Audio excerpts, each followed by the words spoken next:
بسم اللہ الرحمن الرحیم۔ کسی بندے کا ذکر ہو رہا ہوتا ہے تو وہ اچانک آ جاتا ہے، لوگ کہتے ہیں لو جی اسرائیل آ گیا یا ملک الموت آ گیا، یا کہتے ہیں تمہاری عمر بڑی ہے، تمہیں یاد کر رہے تھے اور تم آ گئے، کون سا طریقہ شرعی طور پر صحیح ہے؟ اللہ اکبر، بڑی عجیب بات ہے جی۔ میں نے اگر کسی کو یاد کیا تو کہتے ہیں میرے یاد کرنے کی کوئی شرعی حیثیت میں ہوں نا، میں نے یاد کیا ہے نا، کوئی نہ کوئی مقام اور مرتبہ تو مجھے ملنا چاہیے۔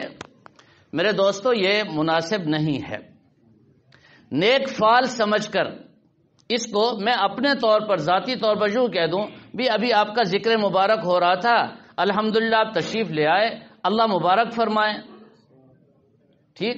اب میں اس کو خیر سمجھ لوں تو وہ میری اپنی ذاتی رائے ہے، قرآن و حدیث میں اس کا کوئی تصور یا اس بارے میں کوئی ایسی وضاحت نہیں ہے کہ اس طرح کہا جائے یا نہ کہا جائے۔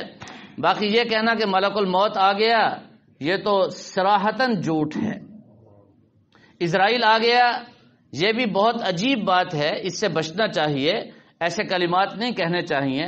البتہ محبت میں یوں کہہ دیں بھی آپ کو ہم یاد کر رہے تھے، الحمدللہ آپ تشریف لے آئے، اللہ تعالیٰ مبارک فرمائے، اللہ تعالیٰ خیر فرمائے۔ اس طرح کے کلمات اگر ادا کر دیے جائیں تو اس میں خیر ہے، لیکن اس کو سنت سمجھ کر یا قرآن و حدیث کا مصداق بنا کر ایسا ہرگز نہیں ہے۔